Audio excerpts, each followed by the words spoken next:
Sugod! Huwag kayong aatras! Demetrio! Dapa! Sabi ko na sa'yo, Flores, hanggat dala ko ang mutsang to, hindi ako pababayaan ng langit. Delikado ang ginagawa mo, Demetrio. Baka mapansin ng mga opisyal. Baka isipin nila, engkanto ka.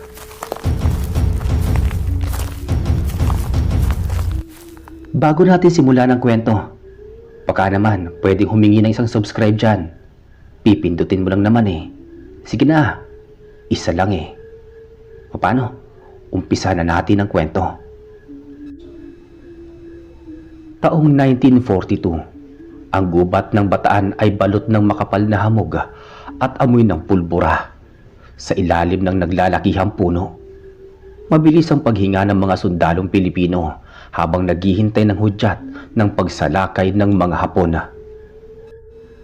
Demetrio, ayusin mo nga ang suot mong helmet. Baka masipat tayo ng mga sniper dyan sa itaas. Bulong ni Flores habang mahigpit na hawak ang kanyang rifle. Huwag kang mag-alala, Flores. Alam mo namang hindi ako basta-basta matatamaan eh. Sagot ni Demetrio. Kalmado lang siya habang kinakapa ang maliit na bagay na nakatali sa kanyang bewang, ang mutya ng ngipin ng kalabaw. Iba na ang pakiramdam ko ngayon, Demetrio. Hindi lang mga Hapon ang nararamdaman ko sa paligid. May kakaibang huni ng mga ibon. Parang nagbababala. Tumingin si Demetrio sa madilim na bahagi ng kagubatan. Nararamdaman ko rin, pero unahin natin ang mga kalaban sa harap natin bago natin harapin ang nasa likuran. Biglang bumasag ang sunod-sunod na putok ng baril. Nagsimula na ang bakbakan. Ang mga sundalong Hapon ay mabilis na sumugod mula sa kabilang bahagi ng ilog. Sugod! Huwag kayong aatras! Sigaw ni Demetrio. Tumayo si Demetrio at hinarap ang mga bala. Nakita ni Flores kung papaano dumaan ang mga bala sa gilid ng katawan ni Demetrio. At ang ilan ay tila tumatalbog lang sa kanyang balat. Walang sugat na natatamo ang sundalo kahit nasa gitna na siya ng ulan ng tingga. Demetrio! Dumapa ka! Masyado ka nakalantad! Sigaw ng isa pa nilang kasamahan. Ngunit hindi tumigil si Demetrio. Pinaputukan niya ang mga Hapon nang walang katatakutan. Sa bawat putok ng kanyang baril, isang kalaban ang bumabagsak. Namangha ang mga kasamahan nila. Ngunit dahil sa gulo ng digmaan, inisip na lang nila na swerte lang ang kaibigan. Nang humupa ang putukan at napilitang umatras ang mga Hapon, mabilis na nilapitan ni Flores si Demetrio. Sinuri niya ang suot at uniforme ng kaibigan na may mga butas ng bala. Ngunit wala pang bakas ng dugo. Sabi ko na sa iyo, Flores, hanggat dala ko ang mutyang ito, hindi ako pababayaan ng langit. Sabi ni Demetrio habang pinapagpagan ang sarili. Delikado ang ginagawa mo, Demetrio. Baka mapansin ng mga opisyal. Baka isipin nila isa kang engkanto. Babala ni Flores. Mas mabuting isipin nilang engkanto ako kaysa mamatay tayong lahat dito. Sagot ni Demetrio. Habang nagpapahinga ang batalyon sa loob ng isang kuweba malapit sa kabundukan ng Mariveles, napansin ni Demetrio ang isang kakaibang amoy. Hindi ito amoy ng patay na tao o amoy ng pulbura. Malansa ito at nakakasuka. Flores, gising! Amuyin mong paligid. Utos ni Demetrio. Ano yan? Parang may nabubulok na karne sa labas Lumabas ang dalawa sa kuweba. Dala ang kanilang mga bayoneta at baril. Ang buwan ay bilog na bilog. Nagbibigay ng kaunting liwanag sa madilim na gubat sa itaas ng isang malaking puno. May nakita silang anino doon na may malaking pakpak. Teka, Hapon ba yan?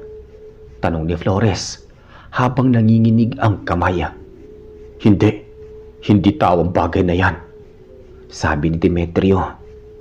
Biglang bumaba ang nilalang na iyon ng napakabilis. Isang mahabang hagulgol ang narinig nila na nagpatayo ng balahibo ng lahat ng sundalong natutulog. Isang aswang na may mahabang kuko at pulang mga mata ang lumapag sa harap nila. Demetrio, anong gagawin natin? Sabi ni Flores habang nagkakasa ng barila.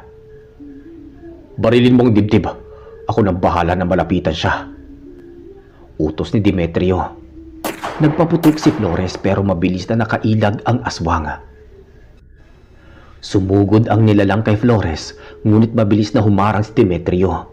Sinunggaban ng aswang ang balikat ni Demetrio at ibinaon ang mga kuko nito. Pero sa halip na bumaon, ay tumunog lang ito na parang tumama sa matigas na bato. Ano? Bakit hindi ka masugatan? Tila nagulat ang aswang kahit hindi ito nakakapagsalita ng tuwid.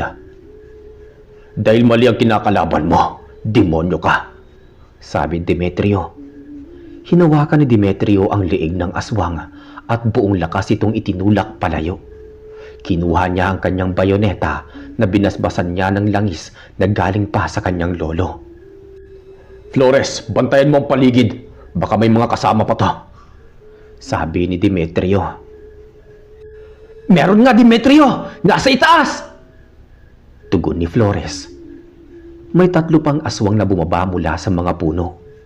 Ang mga sundalong nagising ay nagsimula na rin magpaputok, ngunit ang mga bala ng ordinaryong baril ay tila hindi sapat para mapatay agad ang mga halimaw. Gamitin niyo mga bala na may krus, yung mga minarkahan natin kahapon, sigaw ni Demetrio sa mga kasamahan. Nagkagulo sa kampo. Ang tunog ng putukan ay nahaluan ng mga ungol ng mga aswang at sigaw ng mga sundalong nasusugatan. Si Demetrio ay nasa gitna ng labanan. Kinakalaban ang pinakamalaking aswang gamit ang kanyang mga kamay at bayoneta. Hindi niyo kami mapupuksa dito sa aming gubat, wika ng malaking aswang habang sinusubukang kagatin ang leeg ni Demetrio. Ang gubat na ito ay bahagi ng Pilipinas at kaming mga sundalo ang nagtatanggol dito, sagot ni Demetrio bago niya sinaksak ang bayoneta sa lalamunan ng halimaw. Bumagsak ang aswang at nangisay sa lupa. Ang ibang mga aswang nang makitang napatay ang kanilang pinuno ay pansamantalang umurong sa kadiliman. Salamat sa Diyos, Demetrio. Akala ko katapusan na natin, sabi ni Flores habang hingal na hingal. Hindi pa to tapos, Flores. Nararamdaman ko, nagmamasid lang sila. Ang mga Hapon, tiyak na narinig nila ang putukan nating to.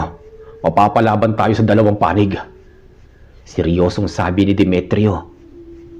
Naupo si Demetrio sa isang ugat ng puno at sinimulang linisin ng kanyang bayoneta. Alam niyang mahaba pa ang gabi at ang digmaang ito ay hindi lamang para sa kalayaan ng bansa, laban sa mga dayuhan, kundi pati na rin sa kaligtasan ng kanilang kaluluwa laban sa mga kampon ng kadiliman. Demetrio, paano kung maubusan tayo ng bala laban sa mga Hapon? Paano na ang mga aswang? Tanong ni Flores. Hanggat meron tayong hininga, Flores, lalaban tayo. Hindi tayo pwedeng sumuko, sagot ni Demetrio habang nakatingin sa malayo. Hindi nagtagal ang katahimikan.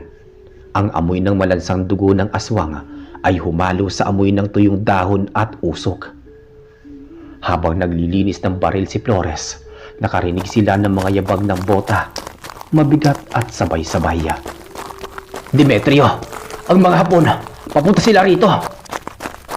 Ayun silang halay, magtago kayo sa likod ng mga puno, utos ni Demetrio sa mga natitirang sundalo mula sa kadiliman. Lumitaw ang isang pangkat ng sundalong Hapon. Ngunit may kakaiba sa kanilang kilos. Hindi sila gumagamit ng ilaw at ang kanilang mga mata ay tila nagniningning sa kadiliman. Demetrio, tignan mo ang mga balat nila. Bakit parang namumutla? Tanong ni Flores na puno ng pagtataka. Hindi sila ordinaryong sundalo. Sinapi ang mga Hapon o baka naman nakipag-alyansa ang mga aswang sa kanila, sagot ni Demetrio habang hinahawakan ng kanyang mutya. Isang opisyal na Hapon ang humakbang pasulong. May hawak itong katana na may mga nakaukit na kakaibang simbolo. Sumigaw ito sa wikang hindi maintindihan at biglang sumugod ang kanyang mga tauhan. Ang bilis nila ay hindi pang tao. Paputukan sila! Sigaw ni Demetrio. Nagpaulan ng bala ang pangkat ni na Flores. Maraming Hapon ang tinamaan, ngunit sa halip na mabuwal, patuloy silang sumusugod kahit may mga butas na ang kanilang mga katawan. Hindi sila namamatay, Demetrio! Anong klaseng nila lang to? Sigaw ng isang sundalong Pilipino na malapit ng abutan ng kalaban. Flores, ibigay mo sa akin ang lalagyan ng langis. Utos ni Demetrio. Kinuha ni Demetrio ang langis at mabilis na ipinahid sa kanyang mga bala at sa talim ng kanyang bayoneta.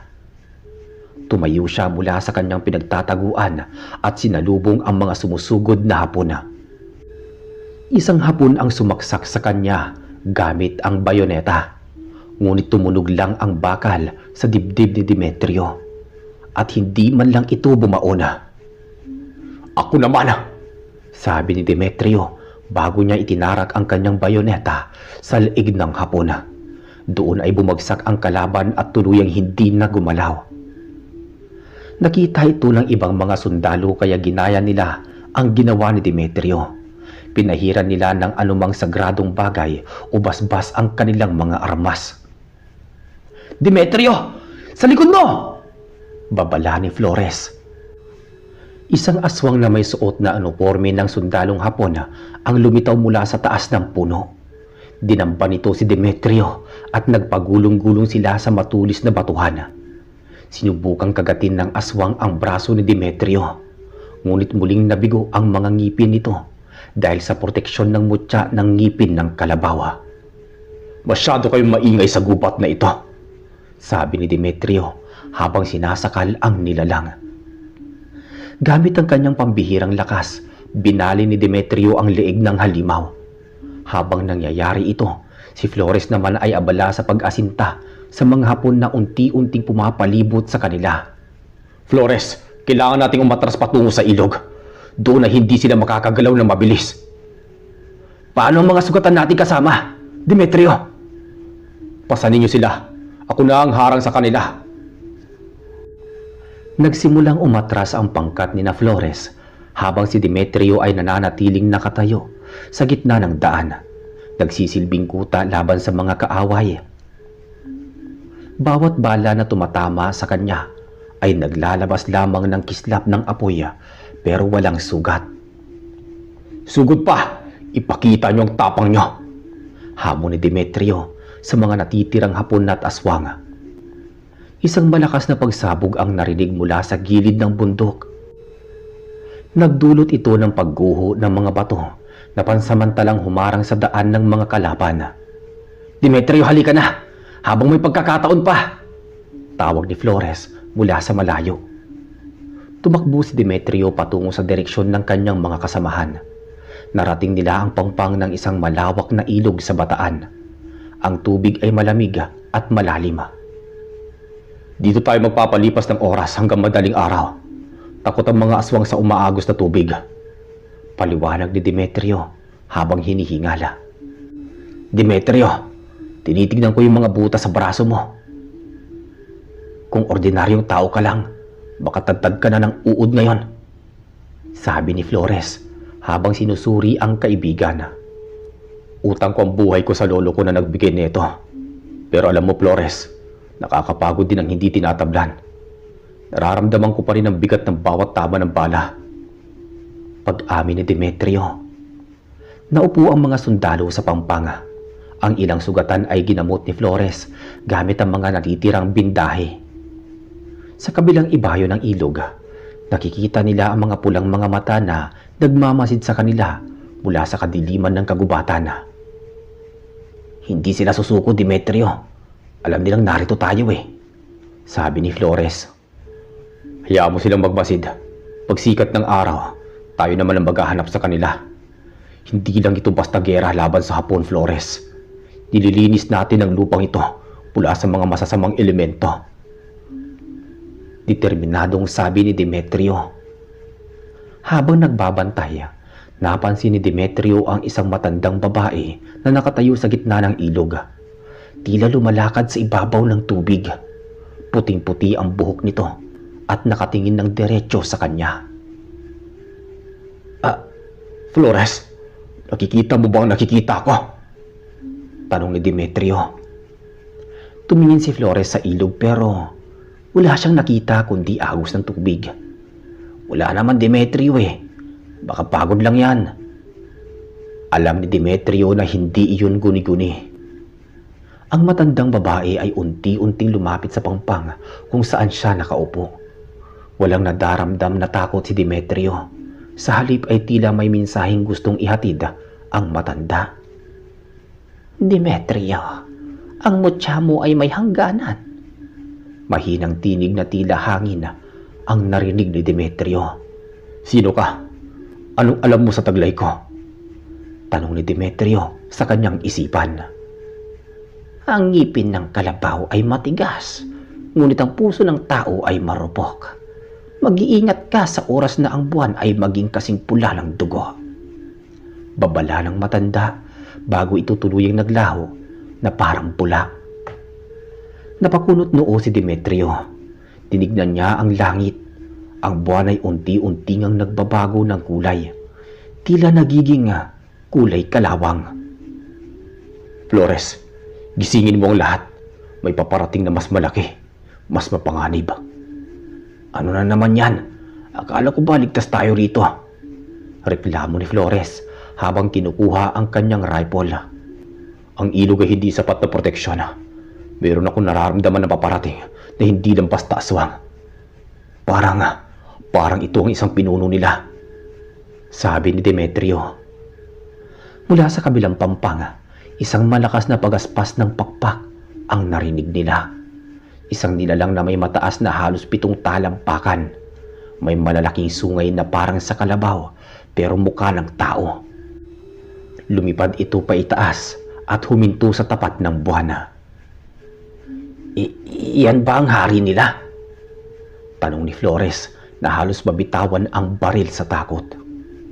Yan ang kailangang mamatay para matapos ang lahat ng to, sagot ni Demetrio habang mahigpit na hinahawakan ang kanyang bayoneta.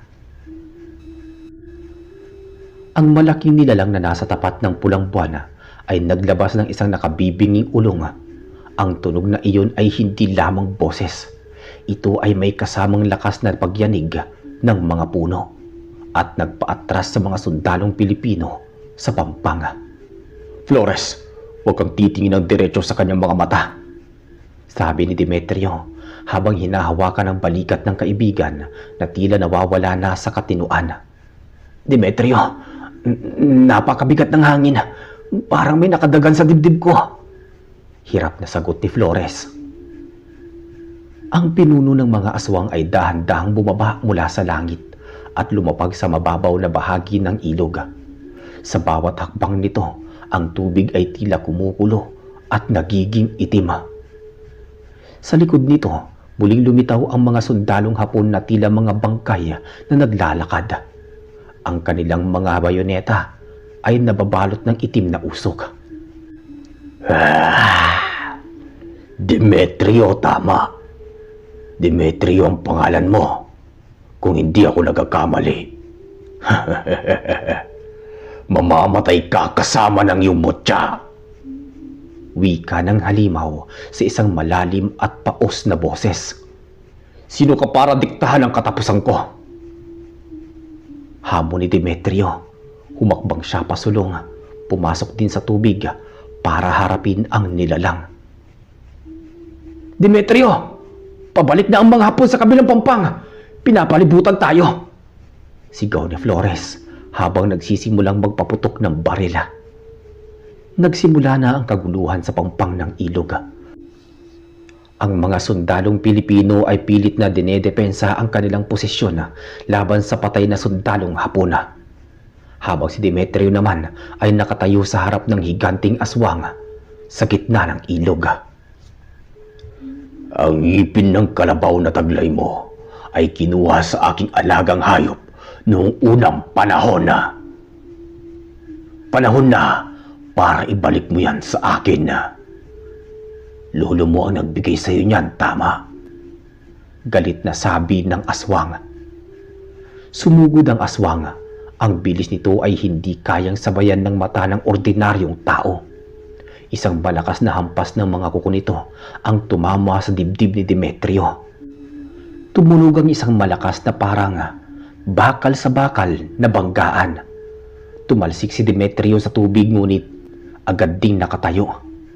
Malakas ka, pero hindi ka makakatagos, sabi ni Demetrio habang pinupunasan ng putik sa kanyang muka.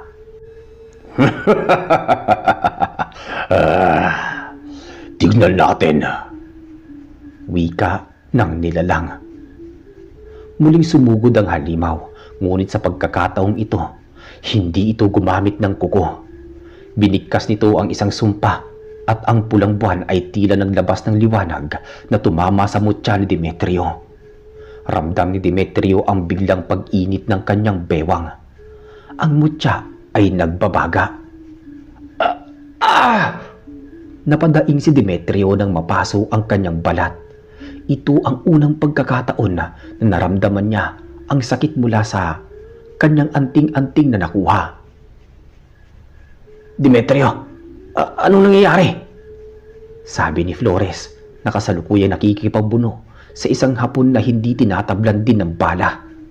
Tumatagos-tagos lang sa katawan neto. Flores, huwag mo akong intindihin. Ubusin niyo ang mga nasa pampang, sagot ni Demetrio. Napansin ni Demetrio na ang proteksyon niya ay humihina kapag mapula ang buwan. Kailangan niyang matapos ang laban bago tuluyang mawala ang bisa ng mutya. Hinubad niya ang kanyang suot na baro at ibinusal sa kanyang kamay ang kwintas ng mutya upang magsilbing kamao. Sumugod si Demetrio. Isang suntok ang pinakawalan niya na tumama sa panga ng aswang. Naglabas ng kislap ang pagtama na yun, tanda ng kapangyarihan ng ngipin ng kalabaw. Naatras ang aswang at naglabas ng itim na dugo. Hayop ka! Ungol ng aswang. Sa kabilang banda, si Flores ay nakasandal na sa isang malaking bato.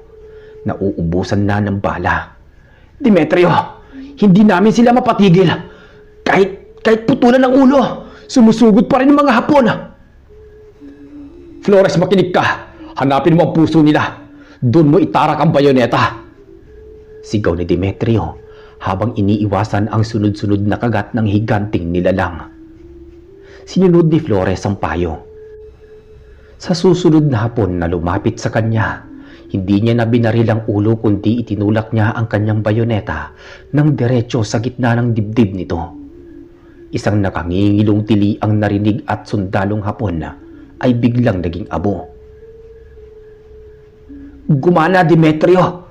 Sa puso nga ang tama! Masayang sigaw ni Flores. Nabuhayan ng loob ang mga sundalong Pilipino. Sa puso! Sa puso niyo patamaan! Sigaw ng iba pang mga kasamahan ni na Flores. Ngunit ang hari ng mga aswang ay hindi natutuwa. Itinaas nito ang kanyang mga kamay at ang tubig sa ilog ay nagsimulang umikot. Naging isang malakas na buhawi ng tubig na tumangay kay Demetrio. Demetrio! Sigaw ni Flores habang nakikita ang kaibigan na nilalamon ng tubig. Sa loob ng buhawi, nahihirapan si Demetrio na huminga. Ang mutya sa kanyang kamay ay tila bumibigat. Hinihila siya pababa sa ilalim ng ilog. Sa gitna ng kadiliman ng tubig, muli niyang nakita ang matandang babae na may puting buhok. Ang mutya ay hindi sandata, Demetrio. Ito ay tulay.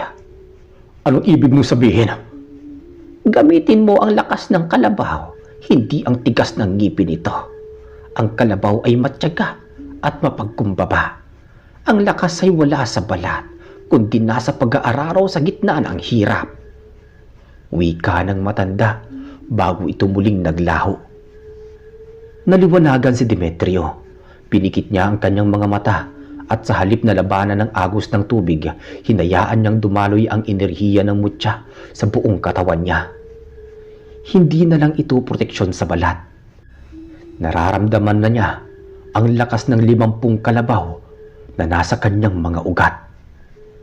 Isang malakas na pagsabog ng tubig ang naganap. Lumabas si Demetrio mula sa ilog. Lumipad patungo sa aswang na may bilis na hindi mapapantayan. "Tapos na ang paghahari mo sa gubat na ito," sabi ni Demetrio.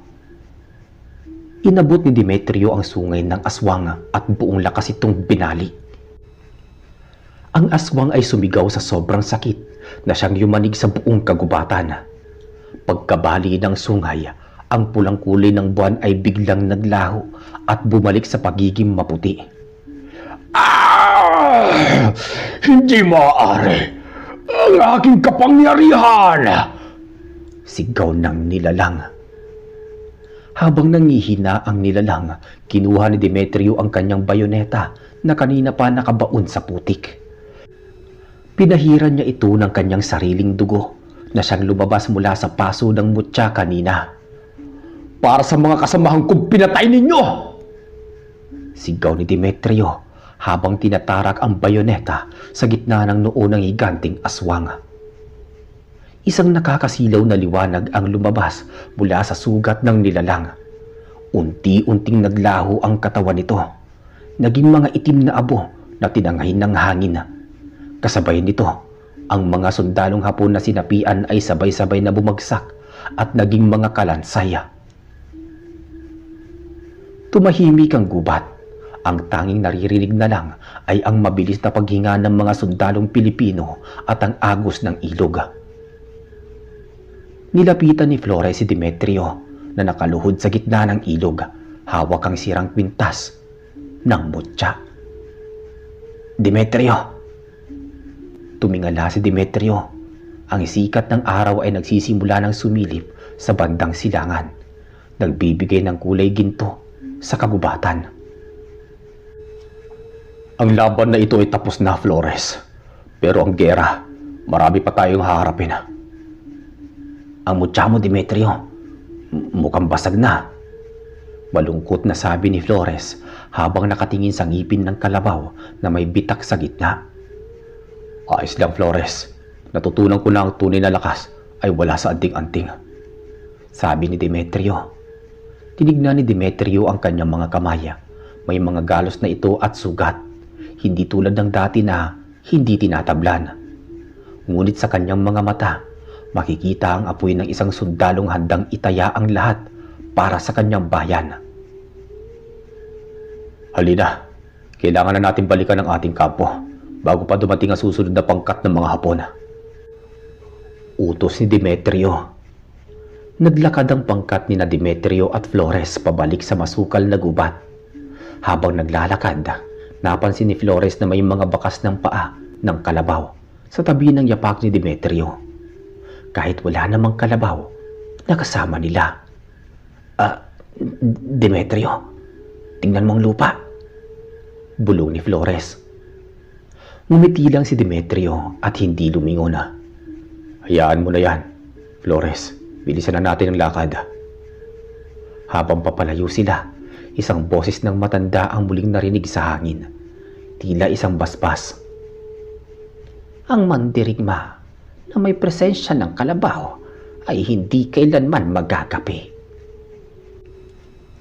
Ngunit sa hindi kalayuan, sa isang madilim na kuweba sa kabilang bahagi ng bundok, may isang pares ng mga matang dilaw ang nagbukas.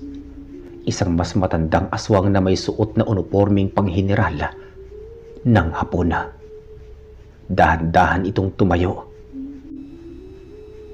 Umungol ang nilalang sa loob ng kuweba. Matapos ang madugong engkwentro sa ilog, nagpatuloy ang pangkat ni Demetrio sa paglalakad patungo sa kuta ng mga Pilipino sa Abukay.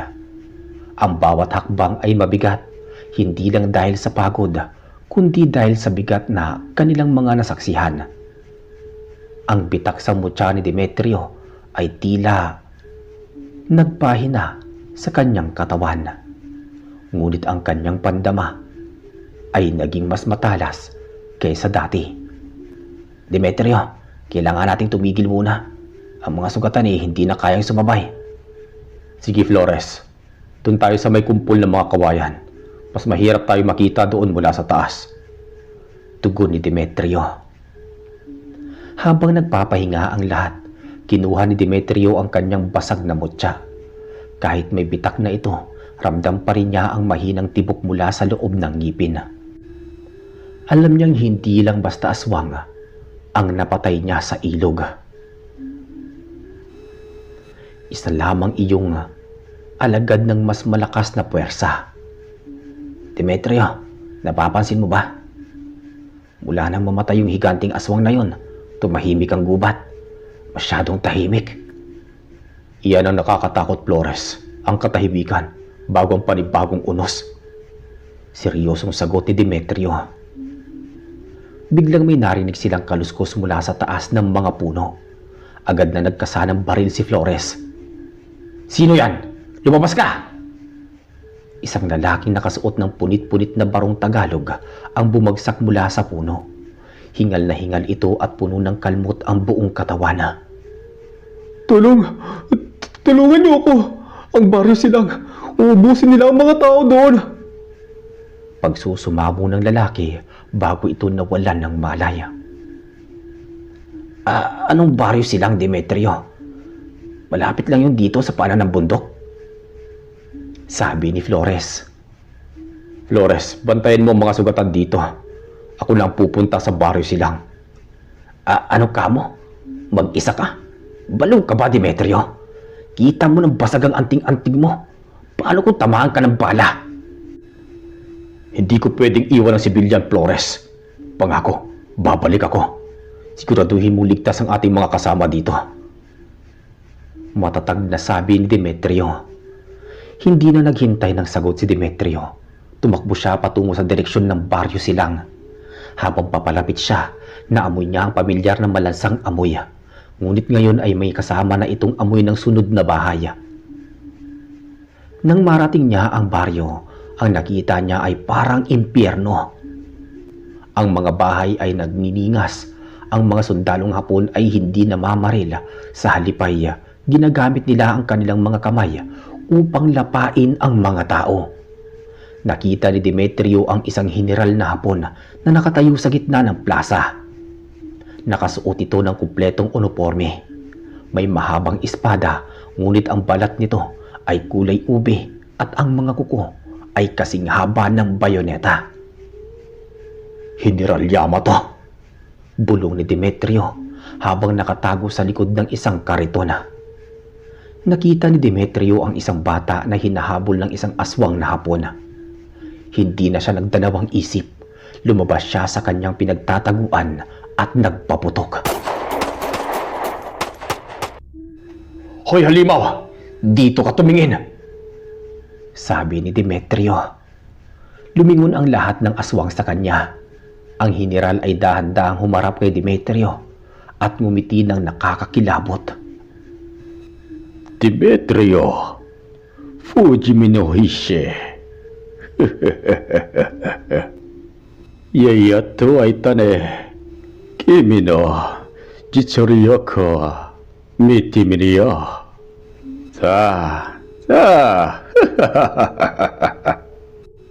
Sumugod ang 5 aswang na Hapon kay Demetrio. Nagpaputok si Demetrio hanggang sa maubos ang kanyang bala. 3 ang bumagsak ng tamaan sa puso. Ngunit ang 2 ay nakaabot sa kanya. Isang matalas na kuko ang tumama sa braso ni Demetrio. Napasigaw si Demetrio. Lumabas ang dugo. Hindi na siya tuluyang protektado ng mutya. Napangisi ang general na Hapon. Ngunit sa halip na matakot, mas lalong tumapang si Demetrio. Hinawakan niya ang kanyang sugat at ipinahid ang dugo sa kanyang bayoneta. Sugatan man ako, mas malakas pa rin ang dugong Pilipino kesa sa laso ninyo. Sinalubong ni Demetrio ang 2 aswang gamit ang kanyang pambihirang lakas. Sinakal niya ang isa at binalibag sa nagniningas na bahay, habang ang isa naman ay sinaksak niya ng paulit-ulit sa dibdib gamit ang bayoneta. Habang nakikipaglaban si Demetrio, narinig niya ang sigaw ng mga sundalo mula sa likuran. "Sugod mga kapatid! Para sa kalayaan!" Lumingon si Demetrio at nakita si Flores na nangunguna sa pagsugod, kasama ang lahat ng sundalong sugatan na kaya pang humawak ng baril. "Flores, sabi ko sa iyo, bantayan mo sila. Hindi ka namin pwedeng iwan dito, Demetrio. Magkakasama tayong mamamatay. Magkakasama tayong mabubuhay." Sagot ni Flores habang walang tigil ang pagpapaputok. Nagkaroon ng malaking bakbakan sa gitna ng Baryo Silang. Ang mga aswang na Hapon ay nangangalaiti sa galit dahil sa pagdating ng mga reinforcement. Ngunit ang general ay nanatiling kalmado. Itinaas nito ang kanyang katana at biglang dumilim ang buong paligid. "Demetrio, wala akong makita!" sigaw ni Flores sa gitna ng kadiliman. "Flores, pakinggan mo ang tibok ng puso nila. Huwag mong gamitin ang mata mo," sabi ni Demetrio. Sa gitna ng itim na usok, naramdaman ni Demetrio ang mabilis na paggalaw ng general patungo sa kanya. Isang malakas na hampas ng katana ang dumaan sa gilid ng kanyang leeg. Bahagyang nasugatan si Demetrio, ngunit mabilis siyang nakailag. Kinuha ni Demetrio ang basag na mutya sa kanyang bulsa. "Lolo, gabayan niyo po ako," bulong niya. Ipinikit ni Demetrio ang kanyang mga mata. Sa gitna ng kadiliman, nakita niya ang mga liwanag ng buhay.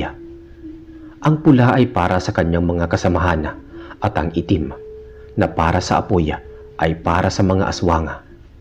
Ang general ang may pinakamalaking itim na apoy sa gitna.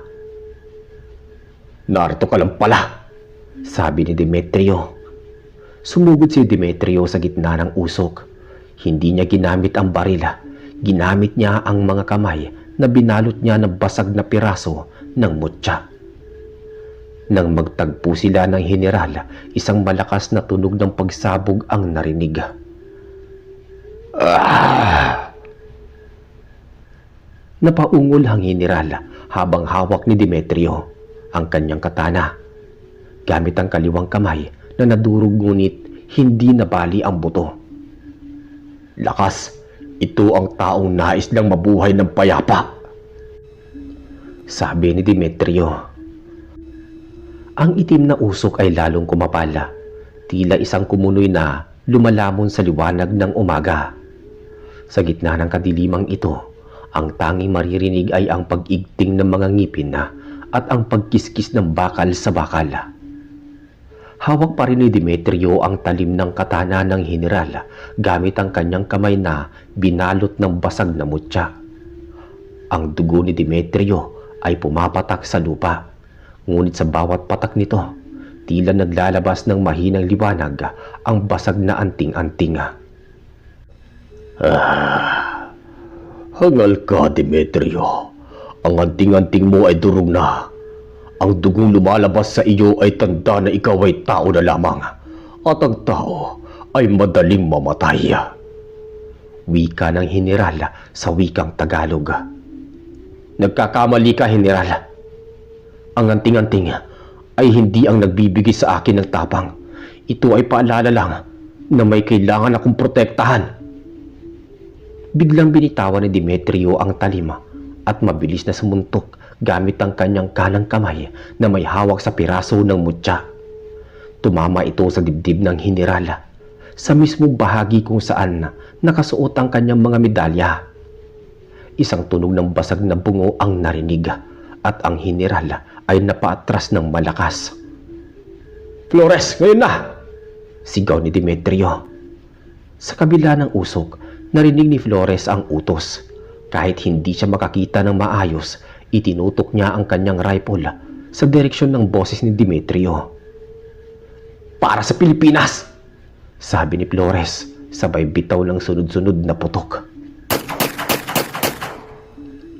Ang mga bala ni Flores ay dumaan sa gilid ni Demetrio at tumama sa mga aswang na Hapon na nagtatangkang sumugod sa likuran ng sundalo.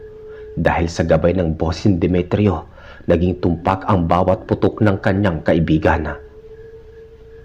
Walang liyang tao ka. Ungol ng General sa wikang Tagalog. Ang kanyang anyo ay nagsimulang magbago. Ang uniforme ng Hapon ay napunit habang lumalaki ang kanyang katawan. Lumabas sa mga balahibong kasing talim ng karayom at ang kanyang muka ay naging parang sa isang asong gubat na may mga sungay. Demetrio! Lumayo ka dyan! Nagbago ang anyo niya! Babala ni Flores habang pilit na inaaninag ang nagaganap. Huwag kayong aatras! Ipagpapatuloy ang pagkasinta sa mga puso nila! Utos ni Demetrio sa mga kasamahan. Ang dambuhalang General ay sumugod kay Demetrio. Sa laki nito, ang bawat pagtapak niya ay nagpapayanig sa silya at mesa sa paligid. Inihampas niya ang kanyang malaking kuko, ngunit sa pagkakataong ito ay hindi nakailag si Demetrio. Tumalsik ang sundalo at bumagsak sa isang tumpok ng mga sako ng palaya. Demetrio! Sigaw ni Flores. Susugod sana si Flores para tumulong ngunit hinarang siya ng 3 aswang na Hapon. Umalis kayo sa daraanan ko mga hayop kayo! Nagpaputok si Flores ng malapitan. Tinamaan ang mga aswang sa dibdib hanggang sa maging abo ang mga ito. Habang nangyayari ito, dahan-dahang tumayo si Demetrio mula sa mga sako. Ang kanyang uniforme ay tadtad na ng punit at ang kanyang katawan ay puno ng galos. Ngunit ang kanyang mga mata ay nananatiling matalim. Masakit yun . Bulong ni Demetrio habang dumudura ng dugo sa kanyang bibig. Tinignan ni Demetrio ang kanyang kamay. Ang huling piraso ng mutya ng ngipin ng kalabaw ay tuluyan ng napulbos. Ngunit ang kanyang balat ay tila nagkaroon ng kakaibang kintab na kulay tanso. Ang kapangyarihan ng mutya ay hindi na nasa labas. Ito ay tuluyan ng humalo sa kanyang dugo. General, tapusin na natin to, sabi ni Demetrio. Tumakbo si Demetrio patungo sa halimaw. Ang General ay muling nagpakawala ng itim na usok, ngunit sa pagkakataong to, tila hiniwan ni Demetrio ang usok sa bawat galaw niya. Nang malapit na sila sa isa't isa, binuhat ni Demetrio ang isang malaking kanyon na iniwan ng mga Hapon sa lugar na yon. Sa pambihirang lakas, inihampas niya ang dambuhalang bakal sa ulo ng General. Yumanig ang lupa. Napaluhod ang General sa tindi ng impact. Hindi binigyan ni Demetrio ng pagkakataon ng kalaban. Kinuha niya ang kanyang bayoneta na nababalot ng kanyang sariling dugo. Ang dugong may halong kapangyarihan ng mutya. Ito ang para sa iyo. Para sa baryo ng Silang, sabi ni Demetrio habang itinatarak ang bayoneta sa leeg ng General. Ito naman ang para sa mga kasamahan kong sundalo, dagdag pa niya habang binabaon pa ang talima. Ang General ay naglabas ng isang huling alulong na umalingaw-ngaw sa buong paligid. Ang itim na usok ay biglang humigop pabalik sa katawan nito hanggang sa sumabog ito sa isang malakas na bugso ng hangin.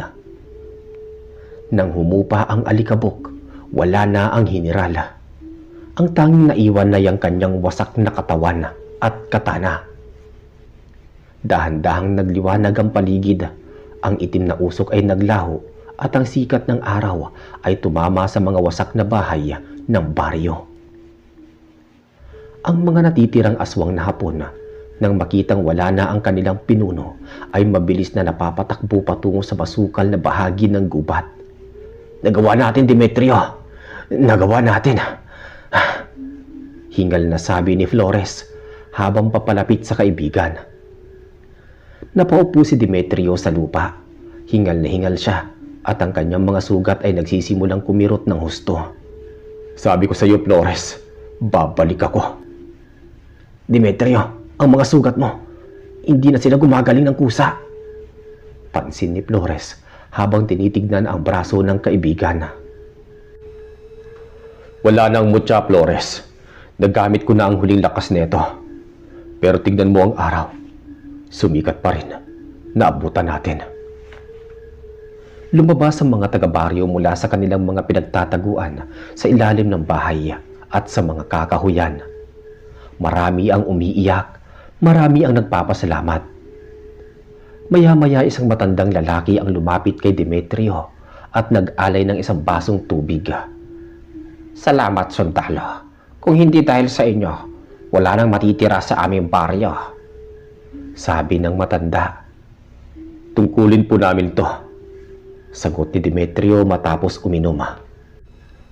Habang nagpapahinga, isang mensahero mula sa Yusaf ang dumating na nakasakay sa isang kabayo. Sargento Demetrio! Sergeant Flores! May bagong kautusan mula sa headquarters. Ang mga Hapon ay nagtitipon sa bahagi ng Mount Samat. Kailangan ng tulong doon. Tumingin si Flores kay Demetrio. Demetrio, kailangan mo mapahinga. Hindi mo na kaya sa kalagayan mo. Tumayo si Demetrio kahit medyo pasuray-suray. Kinuha niya ang kanyang rifle at tinignan ang direksyon ng Mount Samat. Hanggat may mga halimaw pa sa gubat na ito, Flores, maging Hapon man o aswang, hindi ako pwedeng tumigil. Pero wala nang anting-anting mo. Mas mabuti na yung Flores. Mas mag-iingat na ako ngayon. Halika na, marami pa tayong gagawin. Habang naglalakad sila palabas ng baryo, napansin ni Demetrio ang isang pamilyar na anino sa ilalim ng isang puno ng mangga. Ang matandang babaeng may puting buhok ay nakatayo doon. Nakangiti at dahan-dahang tumango sa kanya bago naglaho sa hangin. Ngunit hindi pa rin payapa ang pakiramdam ni Demetrio. At sa tuktok ng Mount Samat, may naghihintay na mas malaking hamon. Habang paakyat ng bundok sina Demetrio at Flores, lalong kumakapal ang amoy ng asopre at nabubulok na laman. Ang mga puno sa paligid ay tila mga kalansay na nakaturo sa langit, at ang mga huni ng kuliglig ay napalitan ng mahihinang bulong na tila nanunukso sa kanilang pandinig. Demetrio, pansinin mo mga dahon. Bulong ni Flores habang nakatutok ang baril sa madilim na gilid ng trail. Walang uod o insekto. Patay na gubat to. Pinamumugaran na to ng masamang elemento, Flores. Ang bundok na ito ay nagsisilbing sentro ng kanilang kapangyarihan sa Bataan. Sagot ni Demetrio. Ramdam niya ang bawat hakbang. Hindi na tulad ng dati. Nararamdaman niya na ang bigat ng pagod at ang kirot ng kanyang mga hindi pa ganap na nahihilom na sugat. Biglang may sumabog sa taas na bahagi ng bundok. Nakita nila ang mga sundalong Pilipino na mabilis na bumababa. Ang ilan ay duguan at ang iba ay tila wala na sa sariling kaisipan. Umalis na kayo rito! Hindi sila namamatay! Sigaw ng isang korporal. Sino hindi namamatay? Sabihin mo. Ang mga Hapon. Pero hindi sila tao. May mga bakal na balat. Ang kanilang mga mata ay parang uling na nagbabaga. Mukhang ito na ang tinutukoy ng mensahero. Sabi ni Flores. Ihanda mo mga bala, Flores. Ang mga may banal na marka at ang mga binasbasan natin sa ilog. Utos ni Demetrio. Nang marating nila ang gitna ng Mount Samat, tumambad sa kanila ang isang malagim na tanawin. Isang batalyon ng mga sundalong Hapon ang nakatayo ng tuwid, ngunit wala silang kibo. Sa gitna nila ay may isang malaking dambana na gawa sa mga buto ng tao at hayop. Sa itaas ng dambana, nakaupo ang isang nilalang na mas nakakatakot kaysa sa general na napatay nila sa baryo. Ito ay isang matandang Hapon na nakasuot ng tradisyonal na baluti ng samurai. Ang kanyang balat ay tuyot na parang papel at ang kanyang buhok ay mahaba at puting-puti. Demetrio, ang huling tagapangalaga ng Mutya. Wika ng matandang samurai sa wikang Tagalog. Ang boses nito ay parang pagkiskis ng dalawang bato. Sino ka? Bakit mo ginagawang ganitong kalapastanganan sa aming lupain? Ako ang nagdala ng sining ng kamatayan mula sa silangan. Ang mga aswang sa gubat na ito ay naging mga alipin at tapat sa ilalim ng aking kapangyarihan. Sagot ng nilalang. Nakita ko kung papaano mo pinaslang ang aking mga alagad. Ngunit dito sa Mount Samat, ang iyong lakas ay walang saysay. Itinaas ng nilalang ang kanyang kamay. Ang mga sundalong Hapon sa paligid niya ay sabay-sabay na naglabas ng isang mahahaba at matitinis na hiyaw. Ang kanilang mga anyo ay nagbago. Lumabas sa mga pangil at ang kanilang mga kuko ay naging parang mga kutsilyo. Sumigaw si Demetrio. Nagsimula ang huling labanan sa Mount Samat. Si Flores ay pumesto sa likod ng isang malaking bato at nagsimulang mamarila. "Demetrio, sa kaliwa mo!" Isang halimaw na aswang ang tumalon patungo kay Demetrio. Ginamit ni Demetrio ang kanyang rifle bilang panghambalos dahil wala na siyang oras para magkasa. Sa kabila ng kawalan ng proteksyon ng mutya, ang bilis ni Demetrio ay hindi pa rin matatapatan. Iniiwasan niya ang mga kuko ng kalaban at sinasaksak ito sa puso gamit ang kanyang bayoneta. "Flores, ang dambana! Kailangan natin sirain ang dambana!" Sigaw ni Demetrio habang nakikipagbuno sa dalawa pang aswang. "Papaano? Masyadong maraming bantay!" Tugon ni Flores. "Gagawa ko ng daan. Sumunod ka sa akin." Sumugod si Demetrio sa gitna ng hukbo ng mga aswang. Bawat tama ng bala sa kanya ngayon ay nagiiwan na ng sugat, ngunit ang kanyang determinasyon ay tila isang pader na hindi matitibag. Isang bala ang tumama sa kanyang balikat, dahilan para mapaluhod siya. "Demetrio! Huwag kang titigil, Flores. Ituloy mo lang ang pagbaril." Utos ni Demetrio habang pilit na tumatayo. Sa bawat hakbang ni Demetrio patungo sa dambana, mas lalong bumibigat ang presensya ng pinuno nila. Ang matanda ay dahan-dahang tumayo at kinuha ang kanyang mahabang katana. Isang kumpas lang ng espada nito at isang malakas na hangin ang tumama kay Demetrio. Napatalsik siya ng ilang metro. "Mahina ka, sundalo. Ang dugong dumadalay sa'yo ay unti-unti lang nauubos.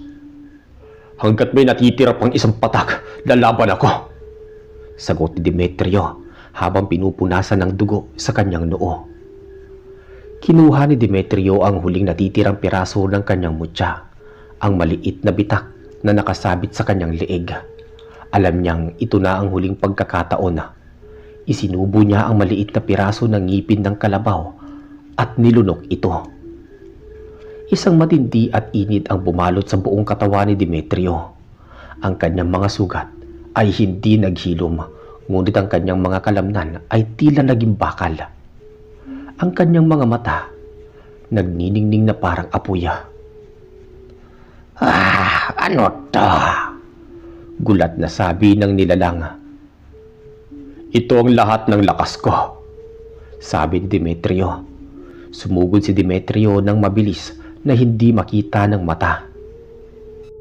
Nang mag-abot ang kanyang bayoneta at ang katana ng pinuno ng mga aswang, naglabas ito ng isang malakas na kislap na tumangay sa mga aswang sa paligid. "Flores, ang dambana!" Muling sigaw ni Demetrio habang pinipigilan na ang pinunong general. Naintindihan ni Flores. Kinuha niya ang lahat ng kanyang natitirang granada.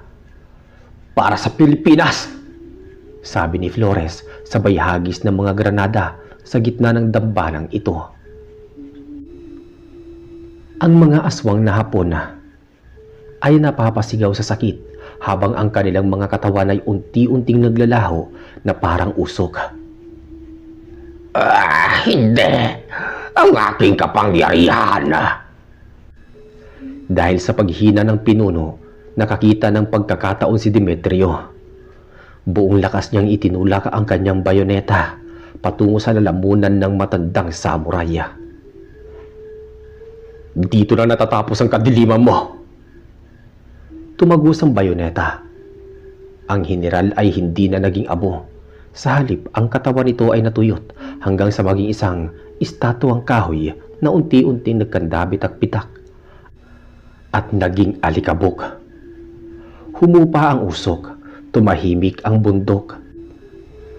Ang sikat ng araw ay tumama muli sa tuktok ng Mount Samat, nagbibigay ng liwanag sa dalawang sundalong pagod at sugatan.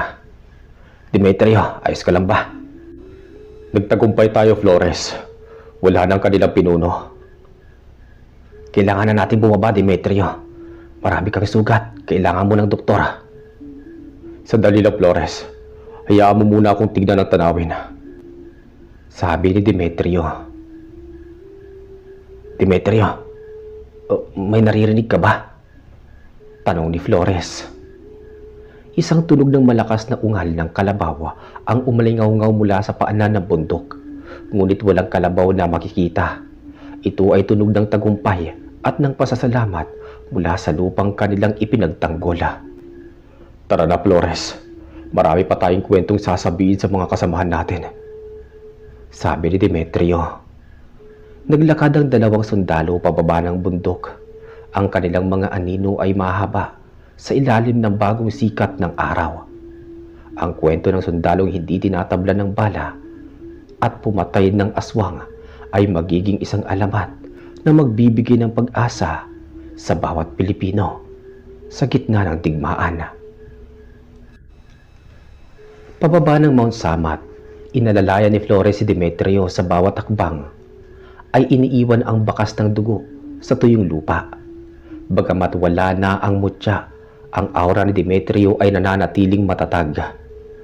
Pagdating nila sa paanan ng bundok, sinalubong sila ng isang pangkat ng mga gerilya sa ilalim ni Kapitan Tiago, isang veteranong mandirigma mula sa kuta ng koridor.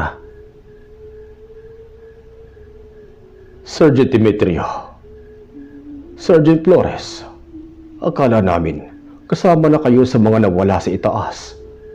Bungad ni Kapitan Tiago habang inuutusan ng kanyang mga tauhan na kuhain ang mga sugatan.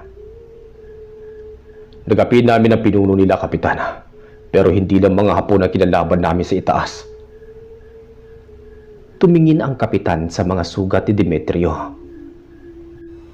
Alam ko, hindi lang kayo nakakasagupa ng mga ganyang nilalang.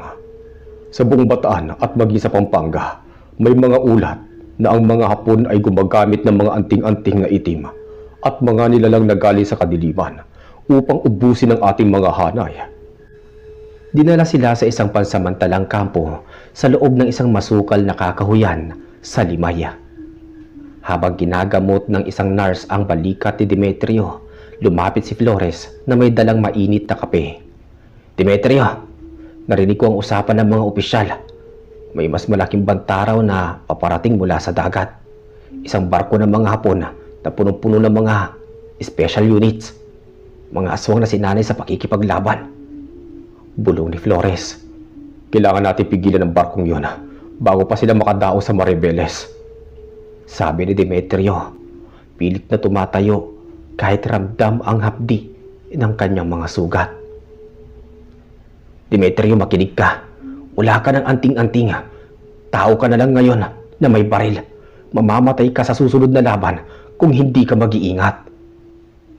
Flores, ang mutya ay nasa loob ko na.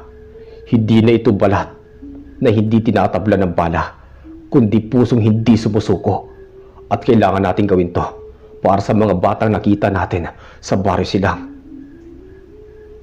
Kinabukasan na, bago sumikat ang araw, ang pangkat ni Demetrio ay naglakad patungo sa dalampasigan ng Mariveles. Ang dagat ay tahimik, ngunit ang hangin ay may dalang amoy ng malansang isda at asopre. Mula sa malayo, nakita nila ang anino ng isang malaking barkong pandigma ng Hapon na dahan-dahang lumalapit. Diyan sila nang gagaling, sabi ni Kapitan Tiago habang tinititigan ng barko gamit ang teleskopyo. At hindi lang sila basta sundalo. Tignan nyo ang mga pakpak sa ibabaw ng barko. May mga nilalang na parang manananggal, ngunit may mga suot na kagabitang pandigma. Lumilipad ang mga ito sa paligid. Nagsisilbing mga scout. Sabi ni Kapitan Tiago. Flores, ihanda ang mga machine gun. Kapitan, kailangan natin ng mga pasabog sa ilalim ng tubig. Utos ni Demetrio. Anong plano mo, Demetrio? Gagamitin natin ang sarili nating lupa laban sa kanila. Alam niyo ba ang tungkol sa mga lubak sa ilalim ng dagat dito? Doon natin sila papasukin. Paliwanag ni Demetrio. Habang lumalapit ang barko, nagsimulang lumipad ang mga aswang patungo sa Pampanga. Ang tunog ng kanilang mga pakpak ay parang libu-libong tuyong dahon na nagkikiskisan.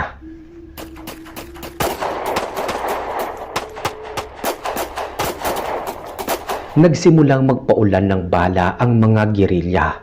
Si Flores ay mahusay na titira ang mga pakpak ng mga lumilipad na aswang, dahilan upang bumagsak ang mga ito sa tubig.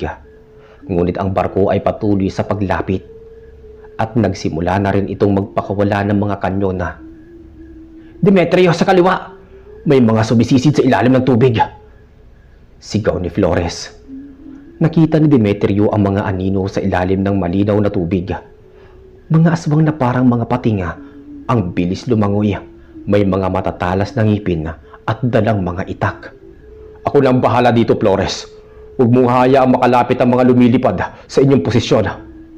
Sabi ni Demetrio bago siya tumalon sa dagat, dala ang kanyang bayoneta. Sa ilalim ng tubig, ang labanan ay tahimik ngunit masigabo. Kahit walang proteksyon ang kanyang balat, ang lakas ni Demetrio sa ilalim ng tubig ay pambihira. Sinaksak niya ang unang aswang na sumusugod sa kanya. Ang dugo nito ay humalo sa alat ng dagat, ngunit 4 pa ang pumalibot sa kanya. Biglang naramdaman ni Demetrio ang init sa kanyang tiyan. Ang nilunok niyang mutya ay tila naglalabas ng liwanag. Ang tubig sa paligid ay umiinit at ang mga aswang na lumalangoy ay tila napapaso at hindi makalapit. Samantala sa Pampang naman, nahihirapan na sina Flores.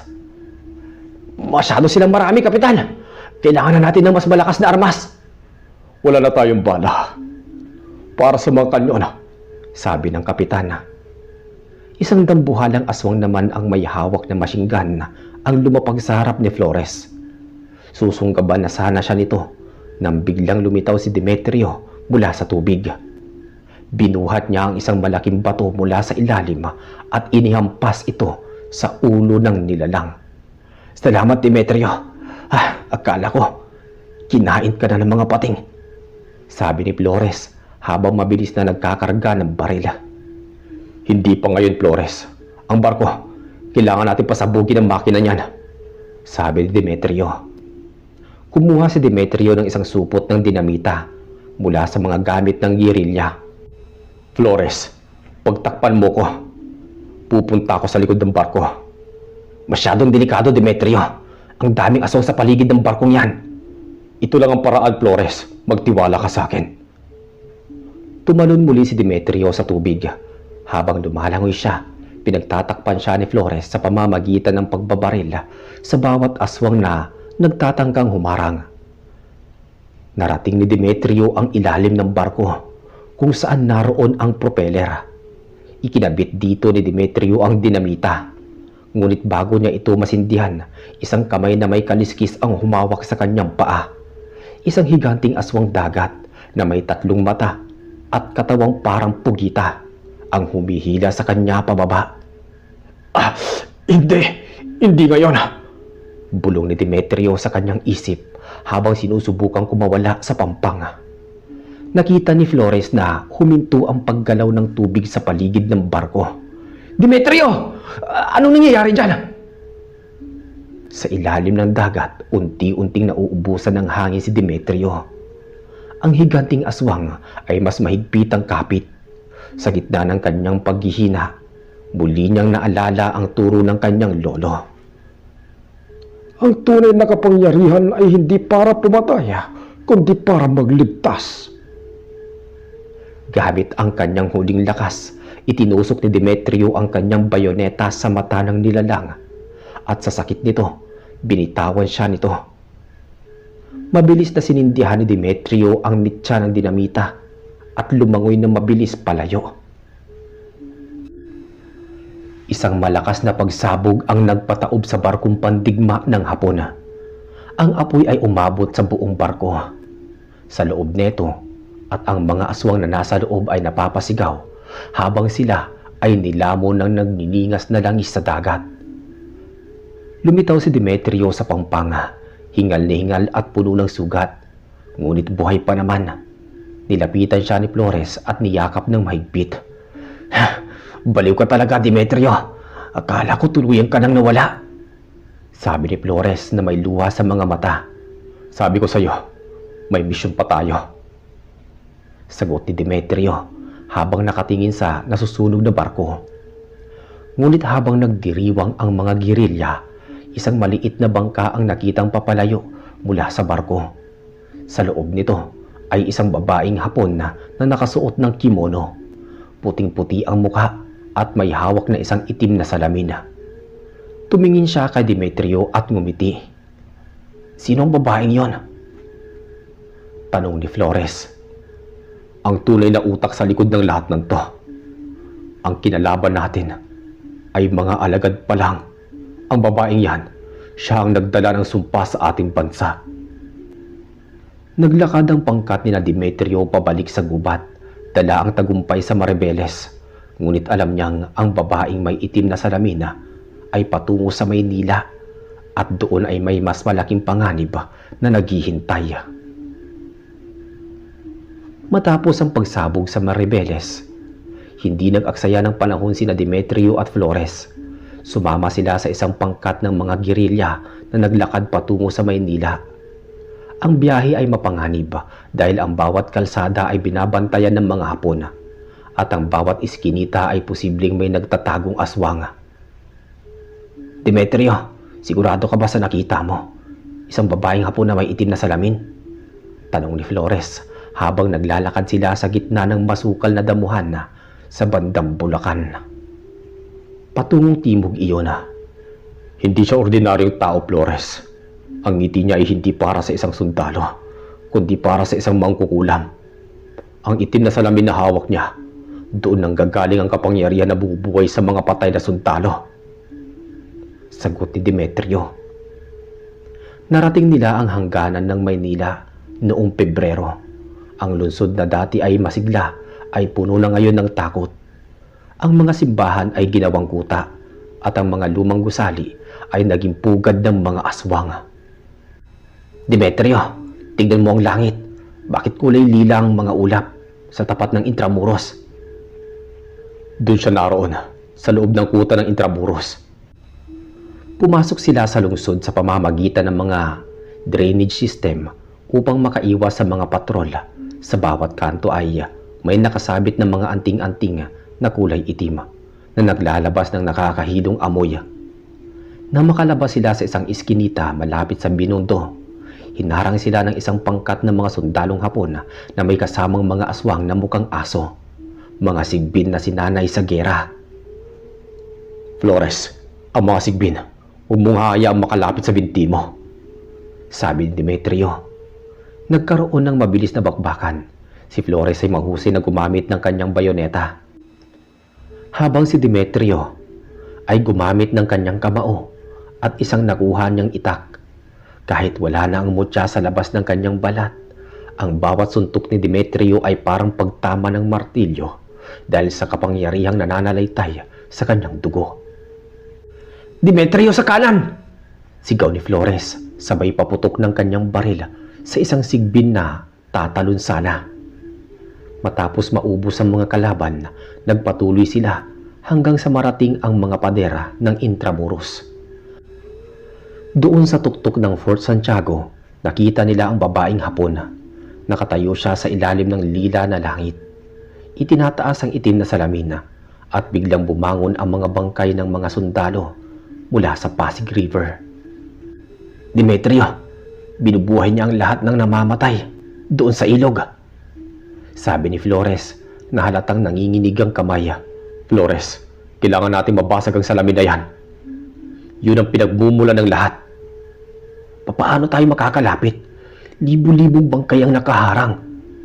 Gagawa ko ng paraan. Flores, gabitin mo ang huling bala ng sniper ng rifle. Huwag mong puntiryahin ang babae. Puntiryahin mo ang salamin. Pero Demetrio, kailangan mo ng proteksyon. Ako lang bahala. Tiwala lang, Flores. Sagot ni Demetrio. Sumugod si Demetrio nang mag-isa patungo sa mga pader ng Intramuros. Ang mga bangkay na sundalo ay pinalibutan siya. Kinakagat at kinakalmot ang kanyang katawan. Dahil wala na ang pisikal na mutya, ang mga sugat ay bumabaon sa kanyang laman. Duguan si Demetrio, ngunit hindi siya tumigil. Etong sa inyo, uubusin ko ang lakas ko. Sige, ubusin niyo kung kaya niyo. Sigaw ni Demetrio habang patuloy sa pagsusuntok at pagsipa. Sa itaas naman napansin ng babaeng Hapon si Demetrio. Itinuro niya ang kanyang salamin sa sundalo at isang itim na kidlat ang lumabas mula dito na tumama ng diretso sa dibdib ni Demetrio. Demetrio!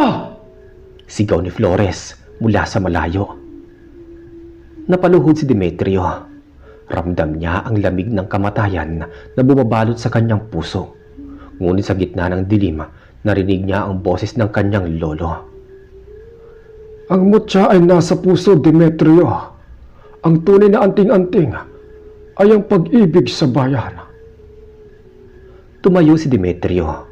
Ang kanyang dugo na tumatagas sa lupa ay biglang nagningning ng ginto. Ang itim na kidlat ay tila hinigop ng kanyang katawan at ginawang sariling lakas. Nagulat ang babaeng Hapon sa unang pagkakataon na nakitaan siya ng takot. Flores, ngayon na! Hiyaw ni Demetrio na bumasag sa katahimikan ng gabi. Si Flores na nakapwesto sa isang sirang bintana ng isang lumang bahay ay dahan-dahang huminga. Ipinokus niya ang kanyang paningin sa itim na salamin na hawak ng babae. Kinalabit niya ang gatilyo. Eksaktong tumama ang bala sa gitna ng itim na salamin. Nagkabitak-bitak ito hanggang sa sumabog sa libo-libong piraso. Isang nakabibinging tili ang nagmula sa babaeng Hapon habang ang kanyang katawan ay unti-unting naging itim na usok. Napasigaw ang babae bago siya tuluyang naglaho. Kasabay ng pagkabasag ng salamin, ang mga bangkay na sundalo ay biglang natumba at naging mga buto na lamang. Ang lilang langit ay naglaho at bumalik ang dilima ng gabi. Ngunit may kasama na itong liwanag ng mga bituin. Nilapitan ni Flores si Demetrio na nakasandal sa pader ng Fort Santiago. Tadtad ng sugat at halos hindi na makahinga. Demetrio! Demetrio! Huwag kang pipikit! Sabi ni Flores habang pinupunasan ang dugo sa mukha ng kaibigan. Flores, ang salamin basag na ba? Oo kaibigan, wala na. Tapos na ang sumpa rito. Sagot ni Flores habang umiiyak. Mabuti naman. Mabuti kung ganon. Bulong ni Demetrio. Dinala ni Flores si Demetrio sa isang ligtas na lugar sa loob ng kuta. Habang ginagamot niya ang mga sugat nito, napansin ni Flores na ang mga sugat ni Demetrio ay nagsisimulang magningning at dahang-dahang nagsasara. Hindi dahil sa anting-anting, kundi dahil sa isang himala. Demetrio, ang balat mo! Bumabalik sa dati! Manghang sabi ni Flores. Ang lupaing ito, pinoprotektahan din tayo, Flores. Sagot ni Demetrio. Ngunit habang nagpapahinga sila, isang malakas na tunog ng sirena ang narinig mula sa Manila Bay. Isang malaking armada ng mga Hapon ang paparating at sa gitna ng mga barko, may isang higanting anino na lumitaw mula sa ilalim ng dagat. Isang nilalang na mas malaki pa sa alinmang aswang na nakita nila. Tignan mo yun, Demetrio. Mukhang hindi pa tapos ang gabi. Sabi ni Flores habang inaabot ang rifle kay Demetrio. Kinuha ni Demetrio ang baril at tumayo ng tuwid. Ito ang huling yugto, Flores. Sa Maynilang ito, dito to matatapos. Ang dambuhalang anino mula sa Manila Bay ay unti-unting lumitaw sa ilalim ng liwanag ng mga bituin.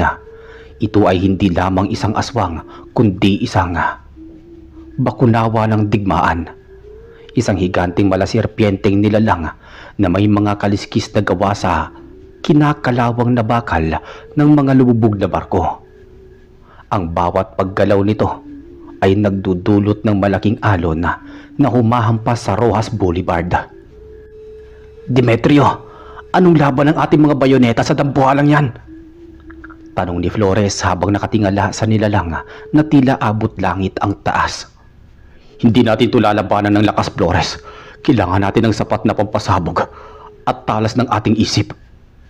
Kapitan, tawagin ang lahat ng natitirang gerilya. Dali ang lahat ng kanyon na nakuha natin sa mga Hapon. Mabilis na kumilos ang mga sundalo. Sa utos ni Demetrio, inilatag nila ang mga kanyon sa pader ng Intramuros. Ang bakunawa ay nagpakawala ng isang nakakangilong atungal na nagpabasag sa mga bintana ng mga lumang gusali sa Maynila. Mula sa likuran ng higante, lumabas ang libu-libong maliliit na aswang dagat na tila mga langgam na sumusugod sa pampanga. Flores, hawakan mo ang depensa sa lupa. Huwag mong hahayaang makapasok ang mga maliliit na aswang sa loob ng kuta. Sigaw ni Demetrio. Saan ka pupunta, Demetrio? Akit ako lang taas ng dambuhalang yan. Nakikita mo ba ang kumikinang na bahagi sa bandang gitna? Yun ang pupuntiryahin ko. Nasa gitnang bahagi ng kanyang noo, doon nakabaon ang itim na perlas na nagpapatakbo sa kanya.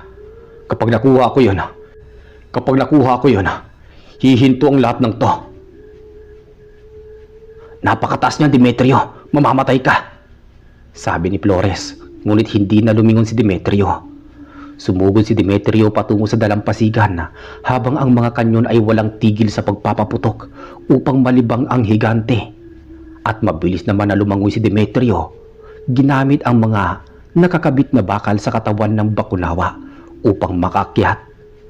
Ang bawat hakbang niya ay mapanganib. Ang bawat kaliskis ay matatalim at mainit na parang baga. Sa pampanga, si Flores ay nasa gitna ng madugong labanan. Asintayin niyo sa mata! Huwag kayong hihinto! Demetrio, bilisan mo! Bulong niya sa kanyang sarili. Nakarating si Demetrio sa kalahating bahagi ng katawan ng bakunawa. Isang malakas na kislap ng kanyon ang tumama malapit sa kanya, dahilan upang halos malaglag siya. Ngunit sa puntong yon, naramdaman niya ang init ng mutya na nananalaytay sa kanyang dugo. Ang kanyang mga daliri ay tila naging bakal na bumabaon sa matigas na balat ng halimaw. Kaunti na lang, sabi ni Demetrio sa kanyang sarili. Nang marating niya ang noo ng bakunawa, nakita niya ang itim na perlas. Ito ay naglalabas ng itim na usok at nakabaon ng malalim sa isang sugat na tila nabulok na karne. Susunggaban na sana niya ito nang biglang lumabas mula sa loob ng tenga ng bakunawa ang isang pamilyar na kalaban, isang samurai na aswang, ang huling bantay ng perlas. Hapon na naman, singhal ni Demetrio. Nagkaroon ng tapatan sa itaas ng dambuhalang nilalang. Ang hangin ay napakalakas at ang ulan ay nagsimulang pumatak. Ang samurai ay mabilis na gumalaw, ngunit si Demetrio ay hindi na gumamit ng paningin. Pinakiramdaman niya ang bawat daloy ng hangin. Nang sumugod ang samurai, ginamit ni Demetrio ang siko upang patamaan ang panga nito at sinundan ng isang saksak ng kanyang bayoneta sa may lalamunan. Bumagsak ang bantay sa dagat. Ngayon ay mag-isa na si Demetrio sa harap ng itim na perlas. Ito nararapat sa'yo, sabi ni Demetrio habang sinasalansan ang dinamita. Sinindihan ni Demetrio ang mitya. Wala na siyang oras para bumaba ng maayos. Tumingin siya sa malayo at nakita ang sikat ng araw na unti-unting sumisilip sa silangan. Ang sikat ng araw na nagbibigay ng pag-asa. Demetrio! Tumalong ka na! Sigaw ni Flores mula sa pampang nang makita niya ang usok sa itaas ng ulo ng bakunawa. Tumalon si Demetrio sa madilim na karagatan na. Kasabay ng kanyang pagbulusok ay ang isang napakalakas na pagsabog sa itaas. Ang itim na perlas ay nawasak at ang bakunawa ay naglabas ng isang huling nakakangilong atungal bago ito unti-unting naging abo at gumuho sa dagat. Nang mawala ang higante, ang mga maliliit na aswang ay sabay-sabay na nangisay at naglaho na parang bula. Tumahimik ang buong Manila Bay. Nagmamadaling tumakbo si Flores at ang mga gerilya sa Pampanga. Hinanap nila ang kaibigan sa gitna ng mga alon. Demetrio! Demetrio! Demetrio! Ilang minuto ang lumipas.